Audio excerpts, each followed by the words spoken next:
The lobby of Palazzo Conti in Milan smelled like money, not the honest kind, not the smell of diesel and sawdust and a paycheck earned with hands that show the marks of real work, but that cold, antiseptic perfume of marble, polished until it became a mirror, of leather sofas that had never been sat on by anyone who actually needed to sit down, of air recycled through systems that cost more than most people earned in 10 years. Luca Ferretti pushed his cart through the glass doors at 11:47 on a Tuesday night, and felt nothing particular in the face of all of it. He had learned long ago that environments don't define a man. What defines him is what he does inside them. He was 34 years old, and his face showed it the way faces show it on people who have lived hard and survived. Not old, just marked in the right way. There were lines at the corners of his eyes carved by sun and sea salt, and sleepless nights in places whose names he was not authorized to speak. His large, calloused hands wrapped around the handle of the cart were perfectly steady. He moved through the empty lobby with that silent economy of movement that would have seemed unremarkable to anyone watching the security monitors. Just a janitor starting his shift. Nothing to see here. And that was exactly how Luca preferred it. He had worked for Propolizi SRL for 14 months. €19 and 75 cents an hour, night shift, 5 nights a week, rotating between 3 buildings in the business district. The hours allowed him to be home when Marco woke up. It was the only thing about the job that truly mattered to him. Marco was 7 years old. He had his mother's eyes, dark brown, wide, capable of expressing more emotion in a single glance than most adults communicated in an hour of conversation. And he already had his father's jaw, that square, strong shape that would define him as a man. He was small for his age and completely unaware of it, the way children are when they've been loved correctly. He believed the world was enormous and mostly good. Luca intended to keep him in that state of grace for as long as possible. That night, Marco was staying with Gabriella Ricci, the retired schoolteacher from apartment 4B, who had become the closest thing to family that Luca had in this city. She never asked for anything, never accepted anything, and pressed a foil-covered plate into his hands every time he came to pick up his son, as if she understood instinctively that a man raising a child alone needed to be fed in more than one sense. Luca always ate that dinner standing at the kitchen counter at 2 or 3 in the morning, still wearing his work clothes, listening to the silence of the apartment and thinking of nothing in particular. It was one of the quiet rituals of his life, and he didn't find it lonely. He had known real loneliness. This was not it. He started on the ground floor as always and stopped mid-step when his eyes followed the security camera mounted in the northeast corner. The red LED blinked. One flash, then a 3-second pause, then another flash. Luca's pulse didn't change, but every nerve in his body shifted to a different frequency. The rhythm was wrong. The camera should have been pulsing every second and a half. Someone had compromised the signal. He kept pushing the cart toward the electrical panel set into the wall near the service elevators. His movements were measured, deliberate. To anyone watching, he was simply a cleaning worker, adjusting his route. He opened the panel with the key on his ring, the one maintenance had given him 6 months earlier, when the night supervisor had stopped showing up to unlock things. Inside, the circuit hummed quietly. Luca's eyes moved across the rows of switches and terminals, with the practical efficiency of a man who had disabled more complicated systems in more dangerous places. He used a 20-cent coin from his pocket to short the auxiliary power relay for exactly 90 seconds. The camera's blinking stopped, then resumed at the correct interval. The security guard, a man in his 50s named Bruno Testa, passed through the lobby at that moment, his footsteps echoing on the polished marble. "Good evening, Ferretti." Luca nodded without breaking rhythm. Bruno continued toward the reception desk, a man whose shift was almost over, whose thoughts were already on the drive home and the cold beer waiting in his refrigerator. He hadn't noticed the camera malfunction. He wouldn't notice that it had been corrected. Luca returned to his cart and began mopping the northeast quadrant of the floor. The breach had been external, probably a probe testing the building's security infrastructure for weak points. It could have been corporate espionage. It could have been something more mundane. Luca didn't speculate. Speculation without data was a waste of cognitive resources. What mattered was that the building's defenses had been tested, and Luca had quietly reinforced them, and no one in the executive offices of Palazzo Conti would ever know that their night janitor had just prevented a potential infiltration. That was fine. Luca wasn't looking for recognition. He was looking to get home to his son. He glanced up toward the 40th floor, where the corner light still burned at 1:45. Whoever was up there was working too hard or running from something. Luca had learned to read the architecture of a person's life from the hours they kept. People who stay in the office until midnight on a Tuesday are not people who have somewhere better to be. The lobby took 40 minutes when done correctly. The baseboards, the elevator tracks, the glass panels beside the entrance doors that collected fingerprints during the day, like a register of everyone who had passed through. Luca was precise. He had been trained to be. In another life, precision had been the difference between coming home and not. And that standard didn't simply diminish because the stakes had changed. A clean floor was a clean floor. You either did the work right, or you didn't do it at all. His phone vibrated in his pocket at 12:15. He didn't check it. Marco was sleeping at Gabriella's, but Gabriella wouldn't call unless there was an emergency, and her number would show up differently on the screen. It was something else. He finished the section he was working on, wrung out the mop and gave himself 30 seconds to check the notification. A message from Michelle Greco. "Brother, when you get a chance, there's something you should probably know." Michelle was not a man who used the phrase "something you should probably know" lightly. He was a man who chose words the way a sniper chooses positions, from high ground with the clearest line, always committed to the shot. Luca put the phone back in his pocket. He would call Michelle when he got home, after Marco was safely in bed, after the world had narrowed to the small hours when you could have serious conversations without interruption. He was working in the far corner of the lobby near the service elevators when the doors slid open at 12:22 and Claudia Conti stepped out. He recognized her, of course. Her face was on the wall next to the reception desk, a large framed photograph, the kind companies hang to announce importance. She was the CEO, 32 years old. She had built the company from a small fintech startup into something worth 850 million euros.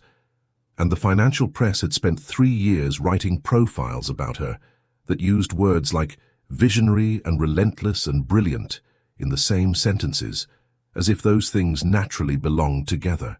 In person, she was smaller than he expected. Not physically. She carried herself straight and moved with the compressed authority of someone accustomed to rooms that rearrange themselves around her arrival. But there was something behind her eyes that the photographs didn't capture. Something taut and strained, something that had been wound too tight for too long. She was on the phone. She didn't see him. Luca shifted his cart slightly to the left to give her more room. Standard courtesy. She walked directly into the wet section of the floor he had just mopped. Her heel slipped on the damp marble. She grabbed the wall with a sharp sound of surprise and fury. The phone flew from her hand and slid 2 meters across the floor. In the silence that followed, she looked up. Her eyes found Luca. They moved from his face to his uniform, the Propulisi logo above the breast pocket, to the mop in his hand, to the yellow caution, wet floor sign standing 1 meter to his right, which she had evidently not seen, and then back to his face, and something happened behind those eyes. Something Luca had seen before in people who needed to be larger than the moment they were in. "What are you doing?" "I almost fell." Luca said nothing. He had learned that silence was often the most powerful response available.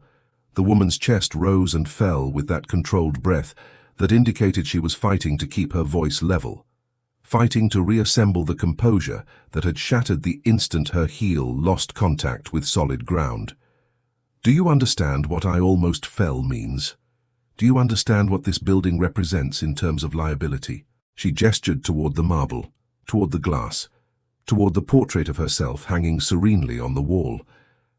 Her voice had that sharp edge of someone who had been awake too long, who had absorbed too many small failures in a single day and needed a target for the accumulated pressure. The ground floor should be clean before midnight. That's the agreement. That's what this company pays for. The sign was up.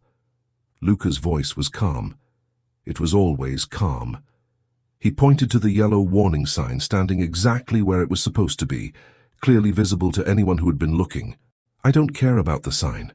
I care that my floor is wet at 1 in the morning and I almost—" She stopped, retrieved the phone, examined it for damage with the concentrated anxiety of someone whose device was a lifeline, whose entire infrastructure of communication and control lived inside a rectangle of glass and circuits.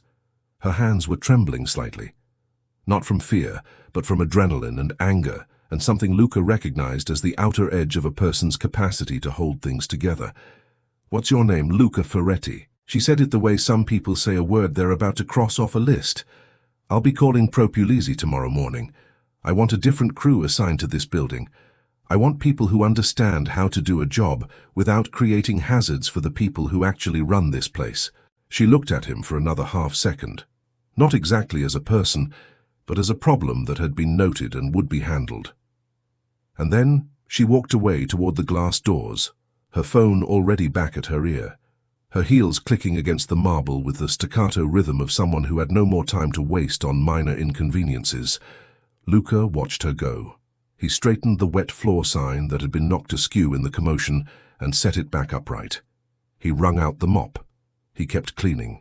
What Claudia Conti did not see, what she couldn't have known because there was nothing in the Propulisi uniform that told this story, was the small object that had shifted in Luca's breast pocket when he bent down to fix the sign. A piece of metal, military grade, the kind that wasn't handed out at ordinary ceremonies, that didn't arrive in a box with a certificate suitable for framing, the kind that gets pressed quietly into a man's hand by someone in a windowless room with instructions about what it means and, more specifically, what it must never be allowed to mean publicly. He had carried it for 11 years. Not out of pride. He carried it because Marco had found it once on a shelf in the closet and had asked what it was, and Luca had said it's something from when Dad did a different kind of work. And Marco had held it with both hands and looked at it with a seriousness so careful and reverent that Luca had never been able to put it back on the shelf. So it lived in his pocket, closer to his chest, a secret for which the marble lobby had no use. He finished the ground floor at 1:15. Riding the service elevator to the second floor, he thought about Marco asleep in Gabriella's guest room, probably curled around the stuffed dog he'd had since he turned 2. He thought about the pancakes he'd make in the morning. He didn't think about anything else. He didn't think about Claudia Conti. He didn't think about the phone call he intended to make. Home at 3:49. 4th floor, a building constructed in 1962 and renovated just irregularly enough to remain technically habitable. The hallway smelled of other people's cooking, cumin, garlic, the ghost of someone's fried fish from earlier that week. Luca had long since stopped noticing it. These were the smells of a building that worked, a building full of people who came home tired and fed their families and managed to get back up and do it again. He didn't find it depressing. On his better evenings, he found something close to beauty in it. He showered first, always. He wouldn't bring the chemical smell of cleaning products into the space where his son slept.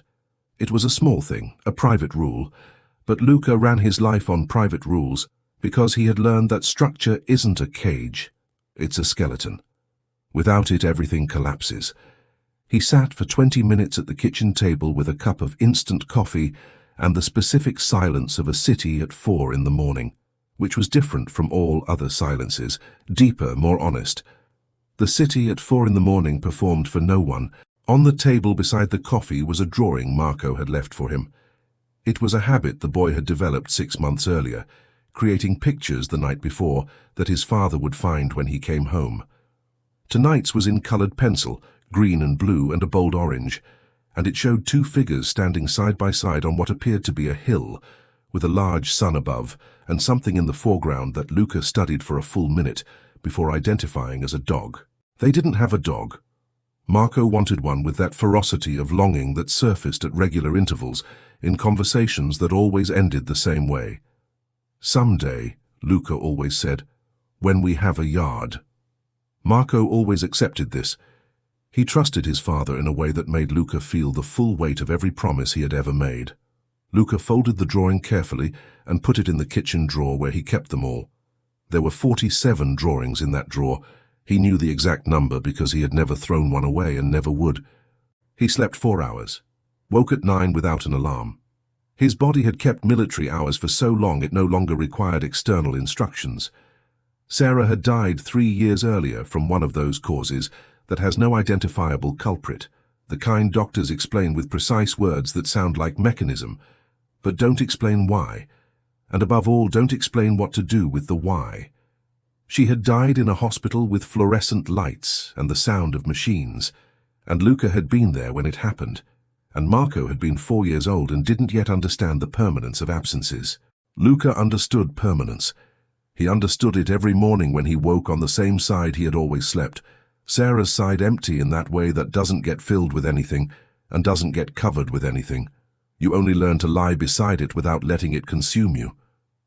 He walked down the hall to pick up Marco from Gabriella's apartment. The boy was already awake, sitting at her kitchen table eating toast and explaining something at length about dinosaurs. His small hands moved with the articulate enthusiasm of a child who has recently acquired new information and cannot understand why the entire world hasn't yet been informed. Gabriella listened with that attentive patience of a woman who had spent 30 years in a classroom and genuinely loved the architecture of a child's mind. "He's been up since 6, Gabriella told Luca, in the tone of a report, not a complaint. "He has opinions about the Cretaceous. Dad." Marco got down from the chair and crossed the kitchen in 3 steps, wrapping both arms around Luca's waist, with the total commitment of a child who hadn't yet learned to moderate physical affection. Luca put his hand on the back of his son's head. He held it there for a moment. The weight of Marco's skull against his palm was the most real thing in Luca's life.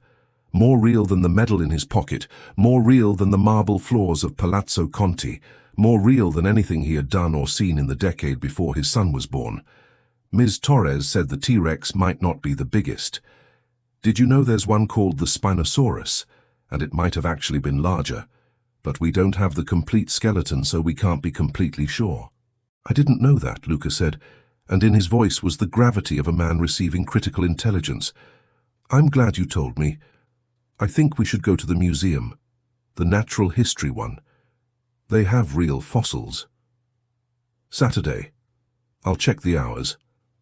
Marco looked up at him with his mother's eyes, and Luca felt the familiar ache that lived in the center of his chest, the place where Sarah's absence had taken up permanent residence 3 years ago. "You always check the hours," Marco said with the pleased satisfaction of a child who has identified a reliable pattern in his father's behavior. "Because it's always worth knowing." The boy accepted this with a small nod of philosophical satisfaction and returned to his toast.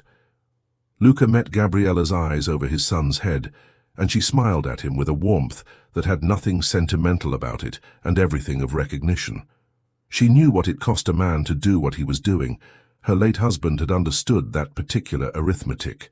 He made pancakes when they got upstairs. It was their ritual, the anchor of the week's irregular tides. Marco sat on the counter, a privilege granted only on pancake mornings, and supervised the process with grave responsibility, reporting on the formation of bubbles in the batter, as though conducting a scientific observation. Luca flipped one without a spatula when Marco wasn't looking, the way his own father had done. And Marco said, "Dad, how did you do that?" And Luca said, "Practice." And Marco said, "I want to learn." And Luca said, "Someday when your hands are bigger." Another day, another promise the drawer would eventually need to hold. After breakfast, while Marco watched the nature documentary he had already seen 4 times, Luca sat with his phone and opened the Propolisi scheduling portal. There was a message from his supervisor, Gino Ferrara, sent at 7:53. The message said, "Call me when you get a chance." It said it with a tone, even in text, discernible, the tone of a man who had been pressured and didn't like it. Luca knew what the call would be. He had known since 12:30 when Claudia Conti had walked away from him in the lobby. He simply hadn't allowed himself to process it until now, because there had been a child on his counter describing the formation of bubbles. And that child's world required Luca to be completely present. He took Marco to the park before calling. The boy needed to run, and Luca needed open space for a difficult conversation. He sat on a bench while Marco climbed the equipment, then dialed the number. Gino launched into it within the first 30 seconds, with the voice of someone apologizing before they've done anything wrong. The client called this morning at 8. She wants you removed from the building. Dr. Conti said you created a safety hazard with an unsecured wet floor. The floor was secured, Luca said. The sign was in the correct position. I had started the section 5 minutes before the standard completion time. I know. I looked at the reports and the camera footage, so you know she was wrong. There was a pause. I know the client is always right, Gino said, and it's a big client. Luca watched Marco on the swings now, pumping his small arms with everything he had. There was nothing to add. The calculation was simple and cruel. A client worth more than him had been offended, regardless of the facts, and that carried the weight it carried. Let me know how we can work it out, Gino said. I can keep you on the other 2 buildings, that's fine. He hung up. Marco called from the play structure. Dad, look! He had climbed to the top, higher than he had ever pushed himself, and was standing up there with that mixed expression of terror and triumph that children have when they discover they are capable of more than they expected. I see you, Luca said. Good work. Marco's smile was large enough to see from 30 feet away. Luca went back to his phone and opened Michelle Greco's message. Brother, something you should know about Palazzo Conti. The situation there is complicated. Talk to me before you do anything. He called Michelle that evening when Marco was in bed. Michelle Greco was a man Luca had met during service, in the only way certain men meet, through the circumstances that reveal a person's true nature under maximum pressure. He now ran a security consulting agency with offices throughout Italy. Dr. Conti is in serious trouble, Michelle said. Someone is trying to take the company, not with a hostile bid, with a setup, manipulated financial documents, forged signatures, fabricated complaints. I've heard the cover is coming from inside the company itself, someone on her board of directors. Who? Luca said. I don't know for certain yet. I know they're using a private investigator to dig. I know they have access to her internal correspondence. And I know that anyone standing close to her when everything blows up is going to end up in the crosshairs. Luca looked out the window toward Palazzo Conti, visible in the distance against the city's night skyline. Why are you telling me this? Because I saw your name on the camera logs report. And I know that a person who does their job well sometimes ends up in the wrong place at the wrong time. The board of Conti Capital met 3 weeks later, on the same morning the news broke in the financial press. Accounting irregularities, potential fraud. A Consob investigation already opened. The stock dropped 18% in 2 hours. Claudia Conti was summoned to an emergency meeting at 11, where 3 of the 7 board members were demanding her immediate resignation. Luca read it on his phone while walking Marco to school. It was none of his business. He had been removed from the building 3 weeks ago. He had no role in what was happening. But Michelle's message had left something in his head that he couldn't clear, that quality of information that refuses to be forgotten once received. That evening he dropped Marco at Gabriella's and walked to Palazzo Conti. He had no plan. It was a habit, returning to places when something didn't add up, when the pieces didn't fit together the way they should. He had learned it in another context and had carried it with him the way you carry certain tools because you never know. In the marble lobby, a woman was sitting alone on one of the leather sofas that had never been sat on by anyone who actually needed to sit down. Claudia Conti, her bag on the floor beside her, hands in her lap, eyes fixed on a point on the wall that had nothing interesting about it. She had that look Luca had seen before on the faces of people after certain kinds of loss, not the kind that arrives quickly, but the kind that builds slowly and then collapses all at once, that quality of disbelief that precedes realism. The security guard at the reception desk was Bruno Testa. Same as always. Luca approached the desk. Good evening, Bruno. The guard looked up. Ferretti. I thought you'd been removed from the building. From this building, yes, Luca said, but I need 5 minutes with Dr. Conti. Bruno looked at him, then at Claudia on the sofa, then back at Luca. She's not having a good day. I know, Luca said. That's why I need 5 minutes. Claudia looked up when Luca approached. Her face registered recognition first, then something more complicated. That quality of discomfort that comes when you remember having treated someone badly and then find yourself needing their help. "You're the man from the floor," she said. "I'm Luca Ferretti," he said. "May I sit down?" She hesitated. Then, yes. He sat, not in the closest seat but at a respectful distance, the way people sit when they don't want to invade someone's space but want to be close enough to be heard. "I know what's happening with your company," he said. "I have a contact who follows corporate security situations in this area. He reached out to me a few weeks ago." Claudia looked at him with those eyes that now had that particular quality of people who have exhausted the energy required for suspicion. "And what did he tell you?" "That someone on your board is orchestrating this. It's not a legitimate investigation. It's a setup." The silence that followed had that quality of silence that comes when someone says something you already suspected, and hearing it said out loud changes something. "How do you know?" "My contact has access to information that's not in the news articles. He's heard conversations, he's seen documents that shouldn't have been where he found them." Claudia stayed quiet for a long moment. Then she said, "I spent 10 years building this company. I slept in the office during the first 3 funding rounds. I turned down acquisitions that would have made me and everyone else rich because I would have had to give up control. And now 3 men I hired myself are trying to take everything from me." Luca said nothing. He had learned that sometimes people don't need a response. They need someone to listen without interrupting, without offering solutions, without making that automatic gesture of filling silence because silence is uncomfortable. Claudia looked up. "Why are you here? You have no reason to help me. I had you suspended from the building." Luca's voice was quiet. "You were wrong," he said. "The sign was up." "I know," she said. "And I know that now." She paused. "I'm sorry for what I said that night. I know how it was," Luca said. "You don't need to explain it." The silence that followed was different from the previous one. It had the quality of silence after things have been said and received correctly. "What can I do?" Claudia said. "Nothing yet," Luca said. "My contact is gathering what's needed, but he needs to know who to focus on. Who on the board has accessed your financial data in the past 6 months without your authorization?" Claudia gave him 2 names. Luca sent them to Michelle that same evening. Michelle needed 48 hours. In those 48 hours, what Luca had predicted would happen happened. The board pressure increased.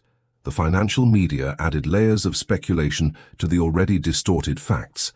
And Claudia Conti found herself defending herself on 3 different fronts simultaneously: legal, press, and internal.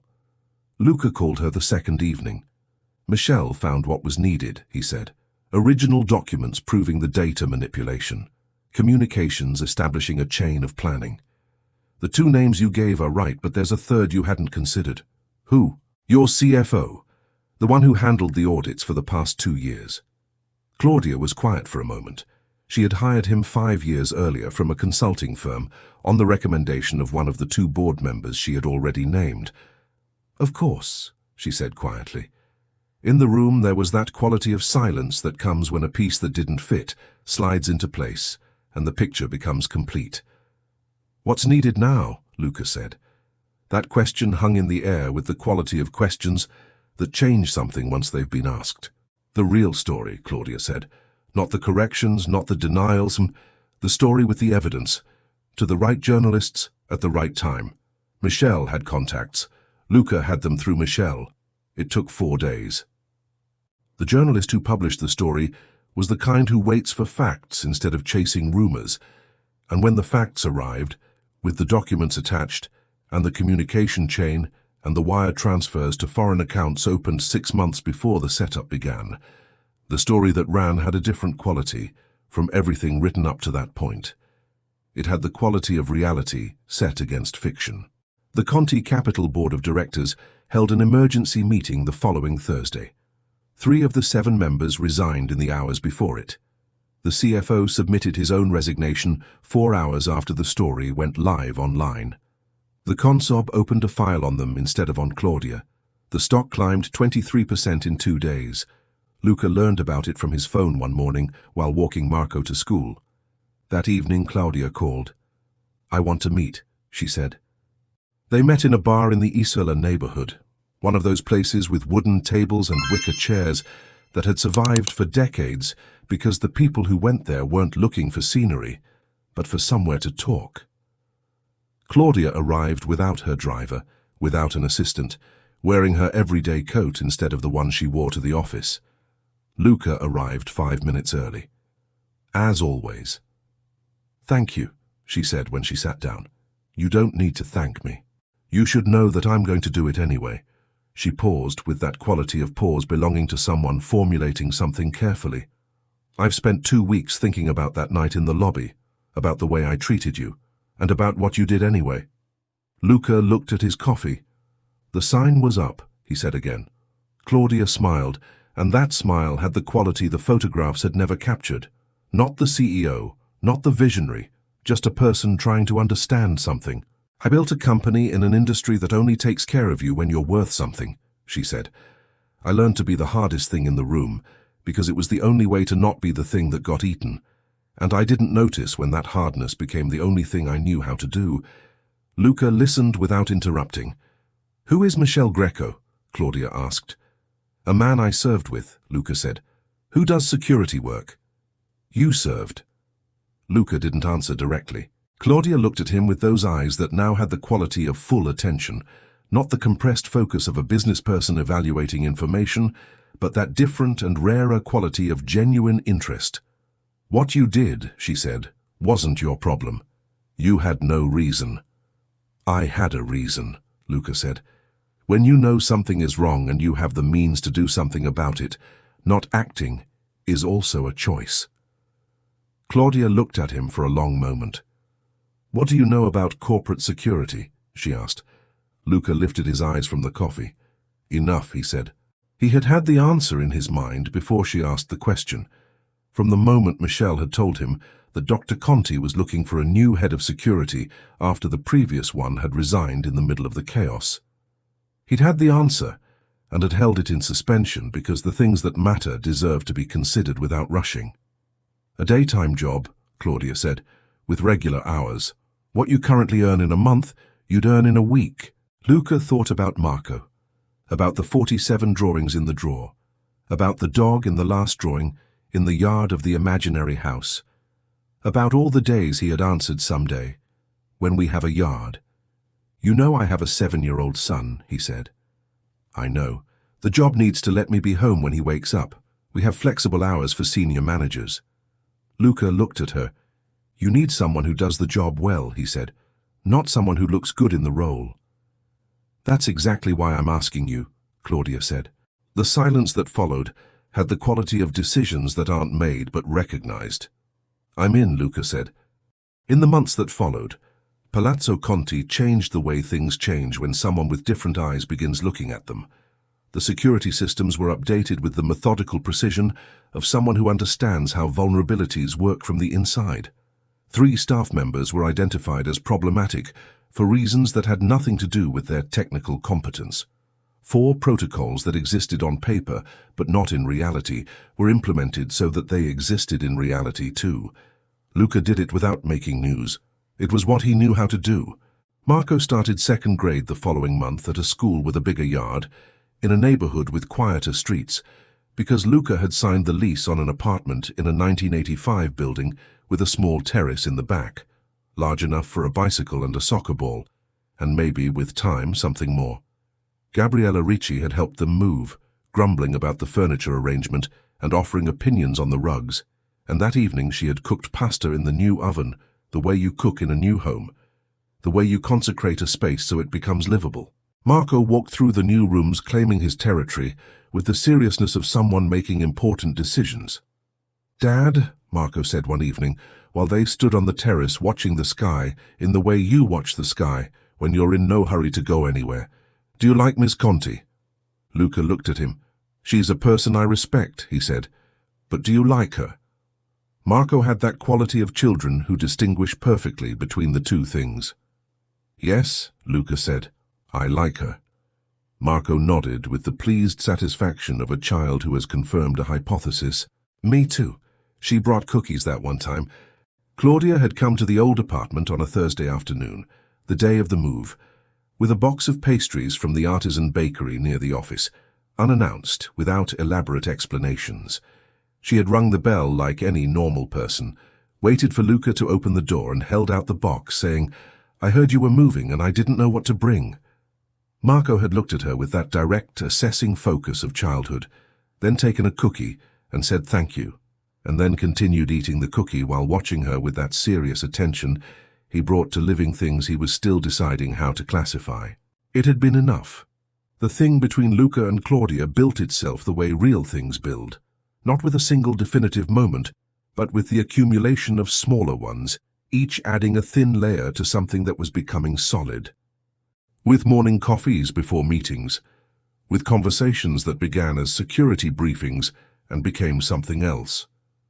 With the way she had started asking about Marco in the same sentences in which she talked about work, as if the two things were naturally connected. With the way he had noticed when she smiled at something he said, not the professional smile she used in meetings, but the rarer, different one. One Saturday afternoon, Marco had a drawing for her. He had prepared it the night before with that same grave concentration he brought to the drawings for his father. 3 figures in front of a house with a yard and an enormous sun in the sky that took up half the page. Claudia held it in both hands and looked at it with that quality of complete attention. "Who are we?" she asked. Marco looked at her the way you look at someone asking an obvious question. "We're us," he said. Claudia folded it carefully and put it in her bag. That evening, walking back to her cab, she took the drawing out and looked at it again in the way you look at things you carry with you. The day Marco asked about a dog coincided with a Saturday in February when Luca had brought pancake batter to Claudia's apartment because she had mentioned the other night that she didn't know how to make them, and Luca had said that wasn't possible, and she had said then, "Prove me wrong." Marco was standing on the kitchen counter, supervising with grave responsibility, and Claudia was standing beside him wearing an apron she had found in a drawer without knowing exactly where the drawers were, trying to follow instructions that Luca gave the way his father had given them to him. "You have to wait for the bubbles," Luca said. "When you see the small bubbles, they're ready." Claudia looked at the batter. "How many bubbles?" "You don't count them," Marco said with the certainty of a child who already understood something the adult was still trying to measure. "You feel when they're right." Claudia looked at him. "How do you feel it?" Marco thought about this seriously, like when you know the answer to a problem before you've even finished reading it. Claudia laughed, and that laugh had the quality of something real emerging when a person stops monitoring themselves. Luca flipped a pancake without a spatula when no one was watching. "Dad!" Marco yelled. "Practice," Luca said. "I want to learn," Marco said. "Someday when your hands are bigger," Luca said. And this time it didn't feel like a postponed promise. It felt like something already happening in miniature. The yard days, the dog in the drawing, the February pancakes. Spring brought contract renewal negotiations with Conti Capital and a business trip to Geneva that Luca handled with that quiet efficiency he had brought to mopping marble floors at night. The new board treated Luca with the kind of respect given to competent professionals, not to ex-military ex-janitors. But that distinction was irrelevant to Luca, the way many distinctions were irrelevant that seemed important to others. Value isn't measured by salary or title. It's measured by what you do when no one is watching. He had said this to Marco one evening. In the casual way you say the things you actually believe, without expecting them to be memorized. Marco had memorized them, and a month later repeated them to Gabriella with that childhood quality of passing along received wisdom as your own. Because at 7, there is not yet a distinction between what you think and what you've heard. One Friday evening in June, while Marco slept in the new room and the city outside, had that quality of summer evenings when the windows stay open and the sound of people in the courtyards is part of the silence instead of an interruption. Luca sat at the kitchen table with 2 cups of coffee. Claudia was on the sofa with her feet tucked under her in the way you sit when you feel comfortable in a place. "It worked," she said. "Not just the systems. Everything." Luca looked at her. You always knew how to do the work, he said. You just needed someone to stop making the work impossible from the inside. Claudia held her cup in both hands, the way you hold warm cups when you want the heat and not the coffee. I've thought a lot about what you said, that when you know something is wrong and you have the means to do something about it, not doing it is also a choice. It's true for both of us, Luca said. You could have let the situation become what those three wanted it to become. You didn't. Claudia looked at him with the quality of someone about to say something important and taking the time to find the right words. You know where value lives, she said, not in how you generate profit or defeat a competitor, in what you do when no one is watching. You showed me that without ever saying it. Luca said nothing. He let the silence stay where it was. I'm happy to be here, Claudia said finally. Not in the company. Here, in this kitchen. Me too, Luca said. And that simple answer had the quality of things said when they've already been true long enough, that saying them is only naming what already exists. There were 54 drawings in the kitchen drawer now. In the most recent one, made the week before with that total concentration Marco brought to the things that mattered, there were 4 figures in front of a house with a yard. And beside the yard, in the corner of the page, something that Luca had identified after a moment as a dog. Someday, he had always said, when we have a yard. They had a terrace, and the new neighborhood had a municipal shelter 15 minutes walk away.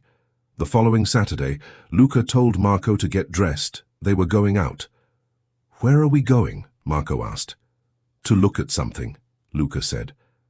Claudia was already standing at the building entrance in her spring coat, with that quality of expression belonging to someone who understood where they were going before anyone told them. The shelter had that specific air of places where there are too many animals in too little space. That sound of waiting that dogs make when they're used to hoping and receiving less than they hope for. Marco walked slowly along the kennels, looking at each dog with that same grave attention he brought to dinosaurs and pancakes and the things that mattered. At the end of the corridor he stopped. In the kennel there was a retriever mix, maybe 2 years old, with one ear that folded forward and those eyes that held hope and resignation in equal measure. This one, Marco said. The volunteer opened the kennel. The dog approached Marco carefully, his tail swinging in small half circles, waiting to see if this was real or just another disappointment. Marco knelt down and held out his hand. The dog sniffed it, then licked it, then pressed his entire body against the boy's legs with the desperate affection of a creature that had been waiting for exactly this. Can we take him? Marco asked, in that voice that wasn't a question, but a hope, formatted as one. Luca looked at the dog, then at his son, then at Claudia standing beside him with wet eyes in the way of people who see something beautiful and don't try to hide that they find it beautiful. Yes, Luca said. We can. They named him Tenente. The ride home was chaotic, the dog anxious in the car, Marco talking to him in a continuous stream of reassurances.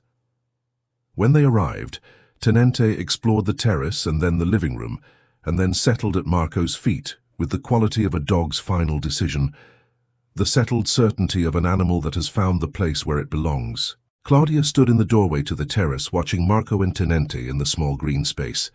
You kept every promise, sir, she said. Luca looked at her. The ones that counted, he said. She looked up. What's left? Luca took her hand.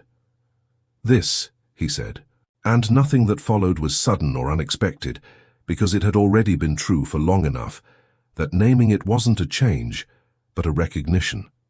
And certain recognitions carry the quality of something that had been in the air since the first time they sat across from each other in that bar in the Isola neighborhood, talking about what you do when you know something is wrong. That evening, after Marco was asleep and Tenente was snoring on the rug in the corner, Luca sat at the kitchen table and opened the drawer. 55 drawings now, the most recent one added that morning. He took it out and held it for a moment. 4 figures and a dog in front of a house, the enormous orange sun in the sky, a flag on top that Marco had added at the last moment without explanation. Luca put it back in the drawer. He turned off the lights. He went to the window and looked out at the sky above the city, those faint but present stars you can see even through artificial light if you know where to look. Down the hall, Marco was sleeping in his room. Tenente breathed on the rug. The kitchen drawer held 55 drawings. And tomorrow he would make pancakes, and Claudia would come with coffee, and Marco would supervise the formation of bubbles with that scientific seriousness he brought to the things that mattered. The medal was still in his pocket. It always would be. But it was no longer the thing that defined him. What defined him was the boy sleeping down the hall, the woman who had said, "I don't want to be anywhere else," the dog that had found the place where it belonged, the work done well every night when no one was watching, and the 55 drawings in the kitchen drawer, the private record of the only thing that couldn't be bought or postponed or lost if you paid attention. The 55 drawings were the record of what went unspoken but was known, of what was never promised lightly but was kept quietly day after day, in the only way the things that truly matter are kept, not with grand gestures, but with the sum of all the small moments in which you were present when it was necessary to be present.